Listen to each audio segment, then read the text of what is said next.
اعوذ باللہ من الشیطان الرجیم بسم اللہ الرحمن الرحیم الحمد للہ رب العالمین الرحمن الرحیم مالک یوم الدین ایاک نعبد و ایاک نستعین اهدنا الصراط المستقیم صراط الذین انعمت علیہم غیر المغضوب علیہم ولا الضالین۔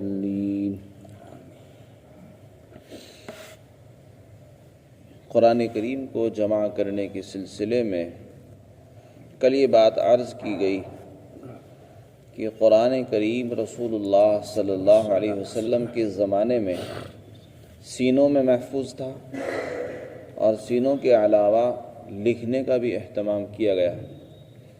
لکھنے کے لیے اللہ کے رسول صلی اللہ علیہ وسلم نے چند صحابہ کو مقرر کیا تھا، ان کو بلواتے اور وحی کو لکھواتے تھے، جن میں حضرت زید بن ثابت ہیں، حضرت معاویہ ہیں، اور دوسرے حضرات بھی اس میں شامل ہیں، جن کی تعداد 12 ہے۔ تو حضور کے زمانے میں جو قرآن لکھا گیا وہ کسی کتابی شکل میں نہیں تھا، بلکہ مختلف چیزوں پر لکھا ہوا تھا۔ کھال پر، چمڑے پر لکھا ہوا تھا، کسی ٹکڑے پر لکھا ہوا ہوتا تھا، لکڑی پر لکھا ہوتا، چھال پر لکھا ہوا تھا، یا کھجور کے چھالوں پر ہوتا تھا، یا پتوں پر ہوتا تھا، یا ہڈیوں پر لکھا ہوا ہوتا تھا، پتھروں کی سلوں پر ہوتا تھا۔ تو اس طریقے سے مختلف جگہوں پر لکھا تھا، کسی کاغذ پر لکھا ہوتا تھا۔ کاغذ بہت کم ملتے تھے اس زمانے میں۔ قرآن ایک جگہ نہیں تھا، کسی کے پاس کوئی صورت ہے، کسی کے پاس کوئی دوسری صورت لکھی ہوئی ہے، سینوں میں سب کے محفوظ تھا۔ جب حضرت ابوبکر کا زمانہ آیا تو اس کے بارے میں بتایا گیا کہ حضرت ابوبکر کے زمانے میں ایک جنگ ہوئی، یمامہ جس کو کہتے ہیں، یمامہ کی لڑائی کی، یمامہ ایک علاقہ ہے، وہاں کی جنگ میں بہت سے حافظ مارے گئے۔ تو اب یہ مسئلہ پیش آیا کہ اگر اسی طرح حافظ قرآن لوگ شہید ہوتے رہیں گے تو قرآن کو محفوظ کرنا مشکل ہو جائے گا اور اسے آگے پہنچانا مشکل ہوگا۔ تو اس لیے یہ فکر لاحق ہوئی، حضرت ابوبکر صدیق رضی اللہ عنہ کے سامنے یہ مسئلہ پیش کیا گیا۔ وہی خلیفہ تھے، وہ پہلے اس پر تیار نہیں ہوئے، بعد میں اللہ نے ان کے سینے کو کھول دیا اور وہ تیار ہو گئے۔ انہوں نے حضرت زید بن ثابت جو کاتب وحی تھے، لکھنے والے تھے، ان کو بلوایا، وہ بھی تیار نہیں ہوئے، پھر بعد میں وہ بھی تیار ہو گئے۔ پھر ان کو اس کام کے لیے مقرر کیا، حضرت عمر کو اس کام کے لیے لگایا، اور دوسرے لوگوں کی ٹیم بنائی پوری، جو اس قرآن کریم کو لکھنے پر مامور ہوئے۔ انہوں نے بھی لکھنے میں بڑی احتیاط سے کام لیا، اپنے حافظے سے بھی لکھنا چاہتے، لکھ سکتے تھے، لیکن نہیں لکھا انہوں نے۔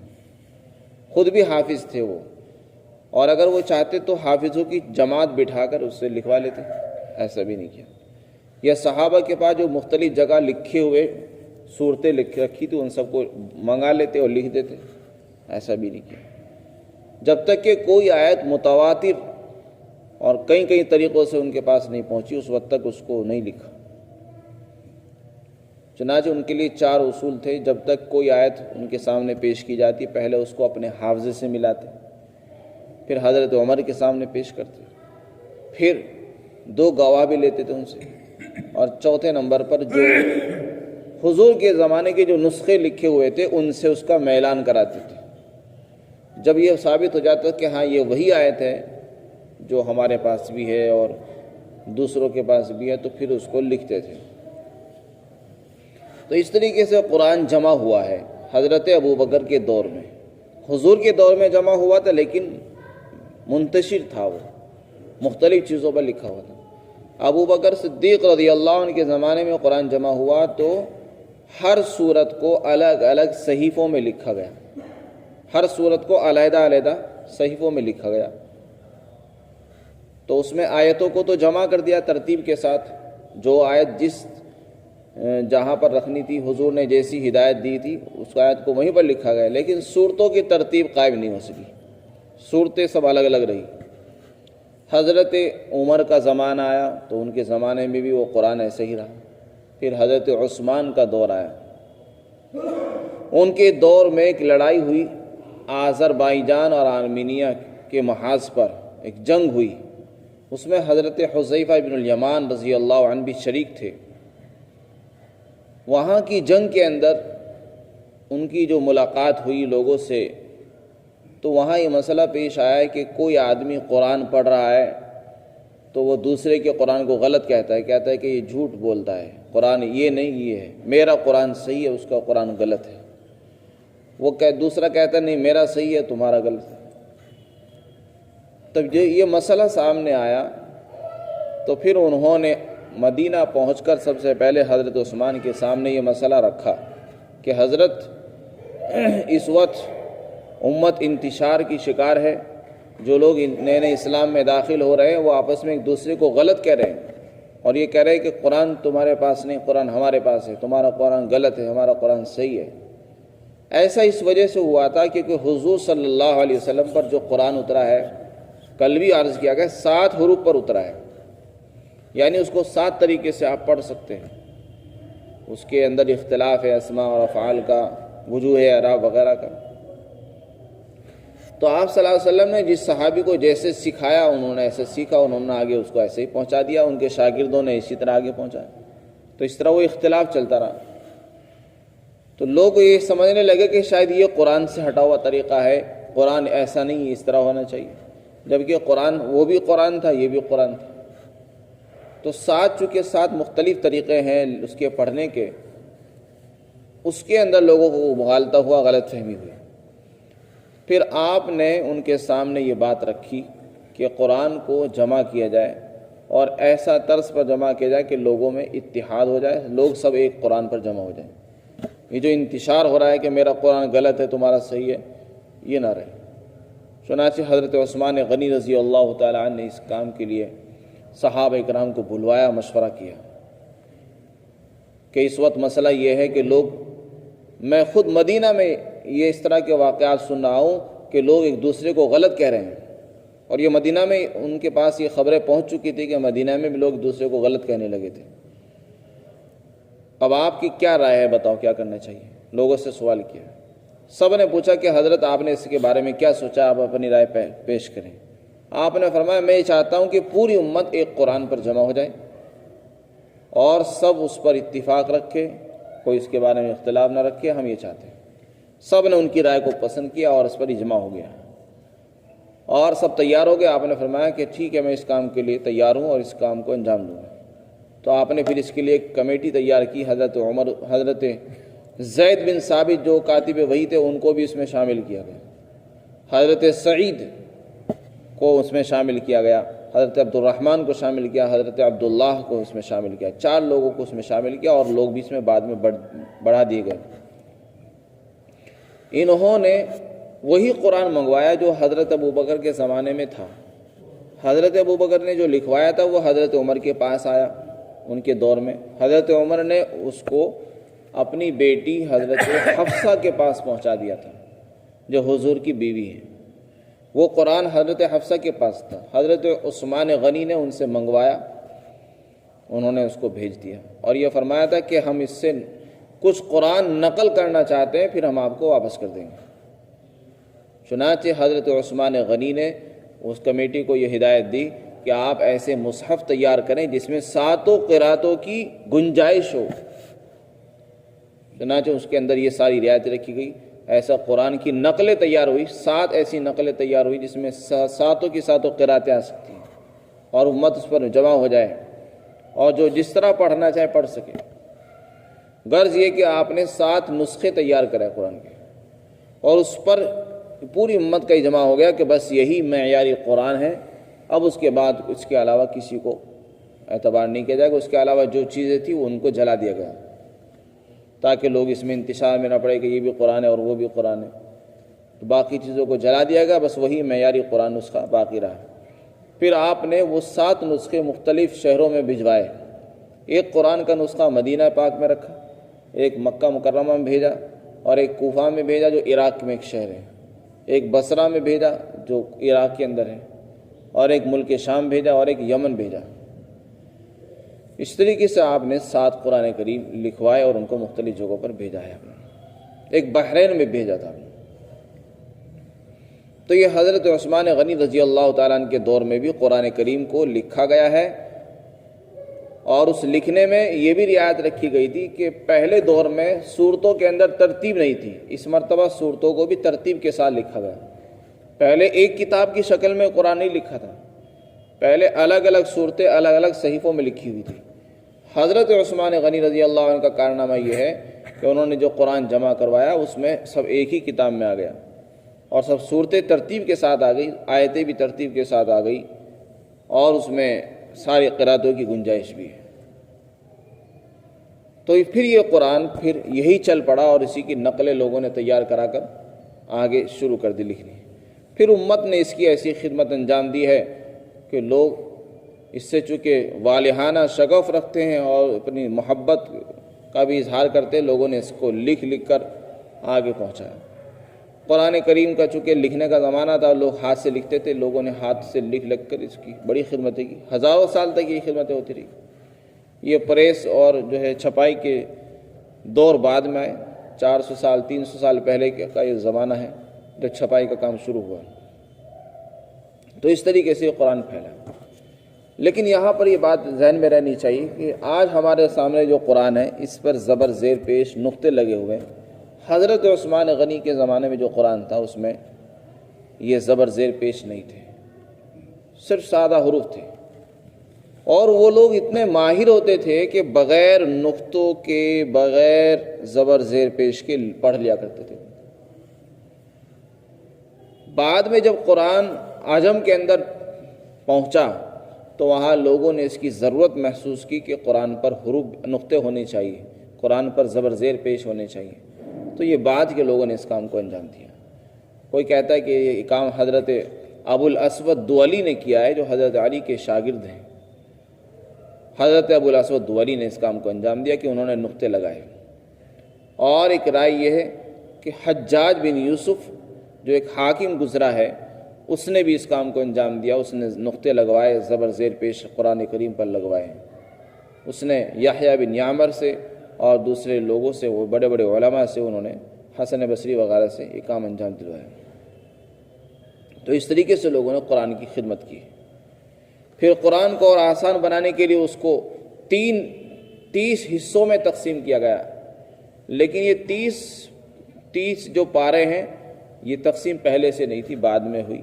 یہ کس نے تقسیم کی ہے؟ اس کے متعلق حضرات علماء بیان فرماتے ہیں کہ یہ لوگوں نے اپنی آسانی کے لیے، یاد کرنے والوں نے اپنی آسانی کے لیے اس کو بنایا ہے، تاکہ روزانہ کی ترتیب کے اعتبار سے اگر کوئی قرآن پڑھنا چاہے، یاد کرنا چاہے تو پڑھنے والوں کے لیے آسانی ہو جائے اور 30 دن میں قرآن کریم مکمل ہو سکے۔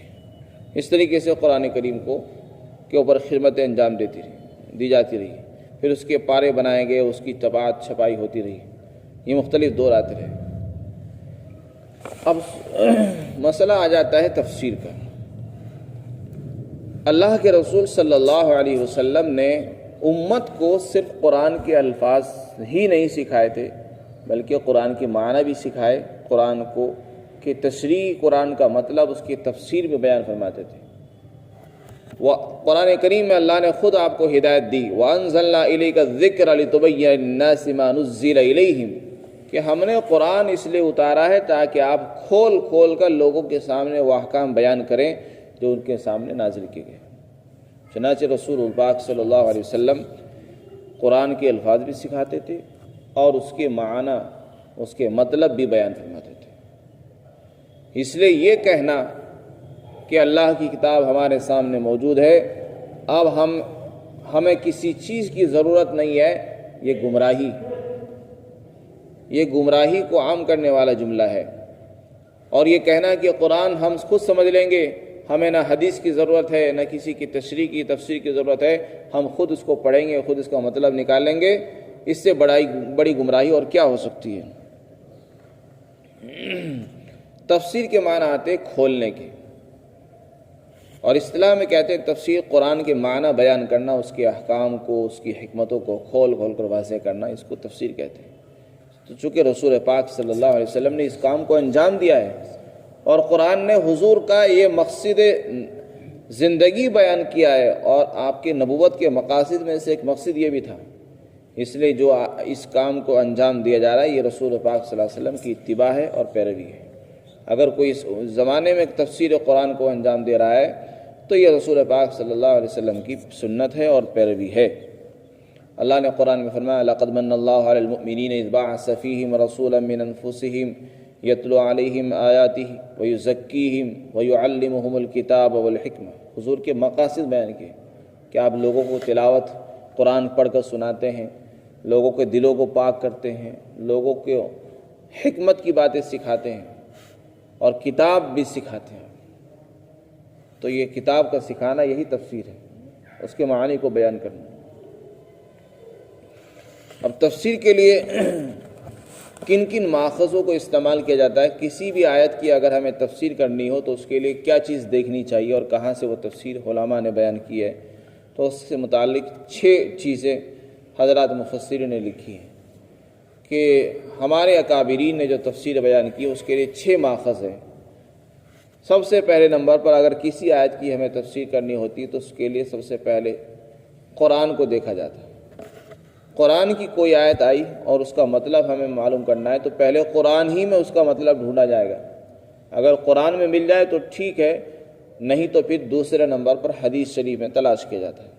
جیسے مثلا سورہ فاتحہ میں ہے اہدنا الصراط المستقیم صراط الذین انعمت علیہم، اے اللہ ہمیں ان لوگوں کا راستہ دکھا دے جن پر تو نے انعام فرمایا۔ اب وہ کون لوگ ہیں جن پر اللہ نے انعام فرمایا ہے؟ اللہ نے اسی کی تشریح اور تفسیر ایک دوسری آیت میں بیان فرمائی ہے، اور یہ فرمایا اولئک الذین انعم اللہ علیہم من النبیین والصدیقین والشہداء والصالحین، کہ جن لوگوں پر ہم نے انعام کیا ہے وہ 4 طرح کے لوگ ہیں۔ ایک تو انبیاء ہیں، نبی ہیں، دوسرے شہداء ہیں جو شہید ہو چکے ہیں اللہ کے راستے میں، اور تیسرے صدیقین ہیں، اور چوتھے نمبر پر صالحین ہیں۔ تو قرآن کی آیت اسی کی تفسیر کر رہی ہے۔ تو اگر قرآن کی تفسیر قرآن میں نہ ملے تو دوسرے نمبر پر حدیث میں تلاش کی جائے گی، حدیث میں نہ ملے تو پھر صحابہ کرام کے اقوال میں اس کو تلاش کی جائے گی۔ حضور صلی اللہ علیہ وسلم کی حدیث حضور کے اقوال اور افعال کو کہتے ہیں۔ آپ صلی اللہ علیہ وسلم سے بڑھ کر حدیث تفسیر کوئی ہو نہیں سکتی، اس لیے اس میں تلاش کی جائے گی۔ لیکن چونکہ حدیثیں مختلف طرح کی ہوتی ہیں، صحیح اور ضعیف بھی ہوتی ہیں، اس میں محقق علماء کے جو بیانات ہیں ان کو دیکھا جائے گا۔ تیسرے نمبر پر صحابہ اکرام کے اقوال کو، ان کی اقوال کو مستند اور معتبر مانا جاتا ہے، اس لیے کہ انہوں نے حضور کے زمانے کو پایا۔ اور چوتھے نمبر پر تابعین کے اقوال ہیں، اور پھر 5ویں نمبر پر عرب کی لغت ہے، عربی زبان ہے، اس کے اندر عبور اور اس کے اندر اس کو تلاش کرنا، اور 6 نمبر پر تدبر اور استنباط ہے۔ تو یہ 6 طریقے ہیں جس سے تفسیر کے اندر مدد لی جاتی ہے۔ اب سوال یہ رہ جاتا ہے کہ کچھ لوگ یہ کہتے ہیں اللہ نے قرآن میں فرمایا لقد یسرنا القرآن للذکر وَلَقَدْ يَسَّرْنَا الْقُرْآنَ لِلذِّكْرِ فَهَلْ مِن مُدَّكِرٍ، کہ ہم نے قرآن کو آسان بنا دیا ہے نصیحت حاصل کرنے کے لیے، تو کوئی ہے نصیحت حاصل کرنے والا؟ تو وہ یہ کہتے ہیں کہ قرآن خود کہہ رہا ہے کہ قرآن آسان ہے، پھر اس کے لیے تفسیر کی، تشریح کی اور بیان کرنے کی کیا ضرورت ہے؟ اس کو تو اٹھاؤ اور پڑھنا شروع کر دو۔ قرآن خود کہہ رہا ہے ہم نے قرآن کو آسان بنا دیا ہے۔ تو اس کا جواب یہ ہے کہ یہ بھی ایک دھوکہ ہے اور مغالطہ ہے۔ قرآن کی جس آیت میں یہ کہا جا رہا ہے کہ ہم نے قرآن کو آسان بنا دیا ہے، اس میں یہ بھی فرما دیا کہ ہم نے نصیحت حاصل کرنے کے لیے آسان بنایا ہے۔ صرف یہ نہیں کہا کہ احکام کے لیے، عقائد کے لیے اور اس سے مسئلے نکالنے کے لیے آسان بنایا، صرف نصیحت حاصل کرنے کے لیے آسان ہے۔ اس کا مطلب یہ ہے کہ قرآن کریم کی آیتیں 2 طرح کی ہیں۔ کچھ آیتیں تو وہ ہیں جن کے اندر اللہ نے قصے، واقعات اور نصیحت کی باتیں بیان فرمائی ہیں۔ تو اگر کوئی آدمی ان آیتوں کو پڑھے اور اس کا ترجمہ دیکھے گا اور اس کے ترجمے سے اس کو سمجھے گا تو خود اس کو سمجھ جائے گا، اس کے لیے اس کو کسی کے پاس جانے کی ضرورت بھی نہیں ہے، کیونکہ کوئی بھی قصہ ہے آپ اس قصے کو پڑھیں گے وہ سمجھ جائیں گے۔ کوئی نصیحت کی بات ہے اللہ نے بیان فرمائی ہے، آپ پہلی مرتبہ اس کو سنیں گے سمجھ جائیں گے۔ تو اللہ نے جہاں یہ فرمایا کہ ہم نے قرآن کو آسان بنایا ہے، آسان بنانے کا مطلب یہ ہے کہ اس سے نصیحت حاصل کرنا اور عبرت لینا اور ان واقعات کو سمجھنا اور ان سے عبرت حاصل کرنا یہ آسان ہے۔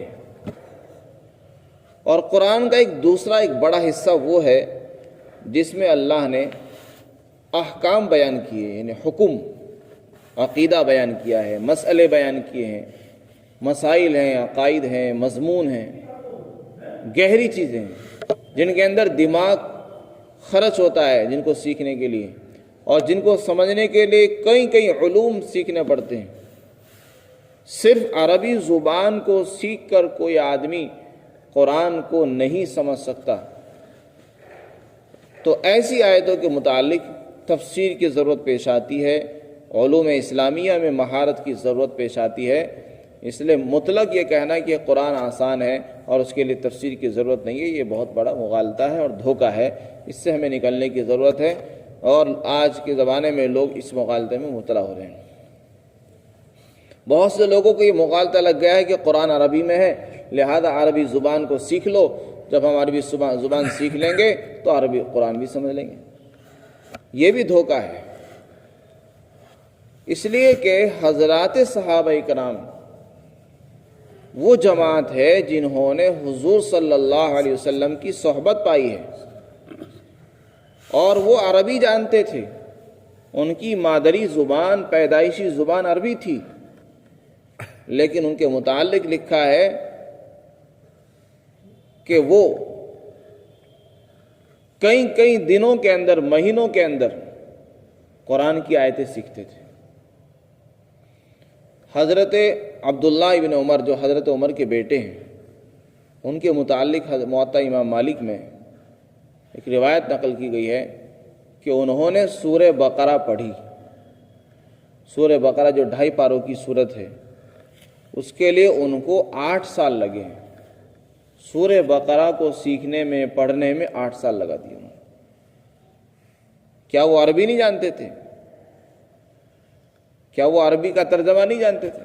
عربی تو ان کی اپنی زبان تھی، عربی کے معنی بھی وہ جانتے تھے، اور ان کو تو ضرورت بھی نہیں پڑھانے کی۔ یہاں تو ہندوستانی بچے کو اگر قرآن آپ سکھائیں گے تو وہ چند دنوں میں، 1 سال میں، 2 سال میں قرآن پڑھ لیتا ہے۔ تو کیا وجہ ہے کہ ان کو اتنا لمبا زمانہ صرف 1 سورت اور 2 سورت کو سیکھنے میں لگا؟ تو اس کا مطلب یہی ہے کہ وہ قرآن خالی الفاظ نہیں سیکھتے تھے، اس کے معنی بھی سیکھتے تھے، اس کے مطلب بھی سیکھتے تھے، اس پر عمل بھی کرتے تھے۔ چنانچہ ایک جگہ کی روایت اور بھی ہے، حضرت عثمان غنی اور حضرت عبداللہ بن مسعود صحابی ہیں، یہ دونوں حضرات فرماتے ہیں کہ جب ہم 10 آیتیں سیکھتے تھے حضور صلی اللہ علیہ وسلم سے، تو اس وقت تک آگے نہیں بڑھتے تھے جب تک کہ اس کے علم اور عمل کو نہ سیکھ لیں۔ انہوں نے فرمایا کہ ہم نے قرآن کو سیکھا ہے، علم کو سیکھا اور عمل کو، تینوں کو ساتھ ساتھ سیکھا ہے۔ ایسا نہیں کرتے تھے ہم نے قرآن پڑھ لیا اور علم نہیں سیکھا، قرآن بھی سیکھتے، اس کا علم بھی، معلومات کا علم بھی سیکھتے تھے، اور اس پر کیسے عمل کرنا وہ بھی سیکھتے تھے۔ تینوں چیزیں ہم ساتھ لے کر چلتے تھے۔ ایک آیت سیکھی، اس پر فوراً عمل بھی کرتے تھے، آیت سیکھی، اس کا مطلب بھی، تشریح و تفسیر بھی، سب کچھ سیکھتے تھے۔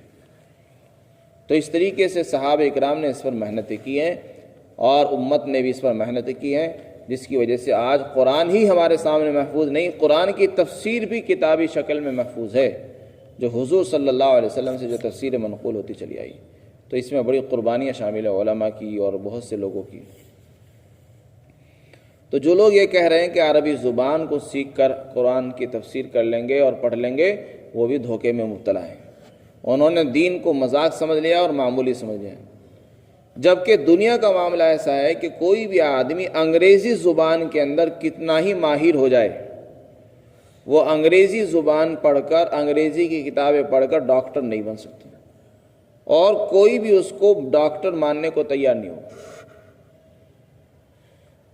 اسی طرح کوئی انگریزی زبان سیکھ کر میڈیکل لائن میں جب نہیں جا سکتا اور میڈیکل لائن کی کتابوں کو نہیں پڑھ سکتا ہے وہ، اور اسی طرح انجینئرنگ کی جو کتابیں ہیں، انگریزی سیکھ کر کوئی آدمی انجینئرنگ کی کتابیں پڑھ کر انجینئر نہیں بن سکتا ہے، اور اگر بن بھی جائے تو کوئی اس کو ماننے کو تیار نہیں ہوگا، کیونکہ اس کے پاس ڈگری نہیں ہے، اس نے کسی کے پاس پریکٹس نہیں کی ہے، تربیت حاصل نہیں کی، کسی ماہر استاذ کی نگرانی میں وہ نہیں رہا ہے، اس لیے کوئی بھی آدمی اس کو ماننے کو تیار نہیں ہوتا۔ تو جب دنیا کے معاملے میں اتنا سخت معاملہ کیا جاتا ہے کہ محض ایک زبان کو سیکھ کر کوئی ڈاکٹر نہیں کہلا سکتا، کوئی انجینئر نہیں بن سکتا، انگریزی سیکھ کر کوئی اچھا وکیل نہیں بن سکتا ہے جب تک کہ وہ کچہری میں جا کر اس کی پریکٹس نہ کر لے اور اس کے امتحان پاس نہ کر لے، کسی ماہر کے وکیل کے پاس رہ کر جو اس کی مشق نہ کر لے، تربیت نہ سیکھ لے، تو کیا قرآن اور دین اتنا ہلکا اور آسان ہو گیا ہے کہ عربی سیکھ کر قرآن کے ماہر بن جائیں گے اور مفسر بن جائیں گے، اور جو چاہے جس کے جی میں آئے وہ قرآن کی تفسیر بیان کرنا شروع کر دے اور اس کے معنی کو بیان کرنا شروع کر دے؟ تو اس سے بڑا دھوکہ اور کیا ہو سکتا ہے؟ آج امت میں یہی چیز پھیلائی جا رہی ہے کہ عربی سیکھ لو اور قرآن پڑھ لو، عربی سیکھو قرآن پڑھ لو، خود اسی کا مطلب نکالو، خود اسی کا مطلب سیکھ لو۔ اور دنیا کے معاملے میں ہم اتنی رعایت کرتے ہیں کہ کوئی بھی آدمی انگریزی سیکھ کر وکیل نہیں بن سکتا، انگریزی سیکھ کر ڈاکٹر اور انجینئر نہیں بن سکتا ہے، تو پھر ایک اچھا مفسر اور ایک اچھا عالم عربی زبان سیکھ کر کیسے بن سکتا ہے؟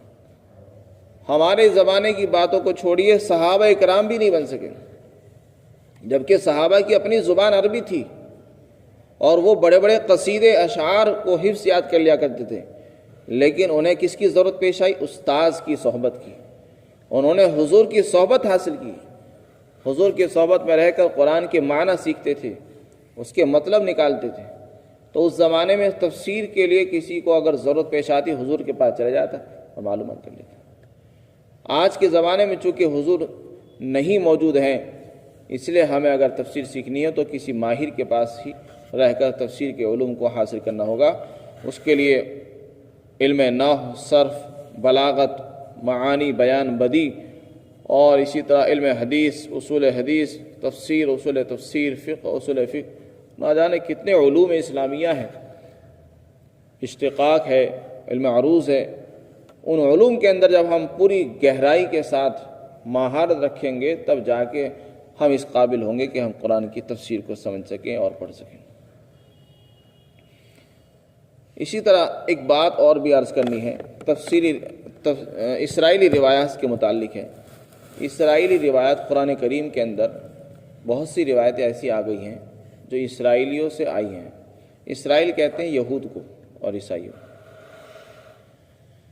حضور صلی اللہ علیہ وسلم کے زمانے میں بہت سے یہودی بھی رہتے تھے جو پہلے یہودی تھے یا عیسائی تھے، بعد میں جب وہ مسلمان ہوئے اور انہوں نے قرآن کو پڑھا، قرآن میں کوئی واقعہ انہوں نے سنا، تو اس واقعے سے متعلق انہیں جو پہلے سے معلومات تھی اپنی کتابوں کی، تو انہوں نے وہ واقعات، وہ روایتیں بھی نقل کی۔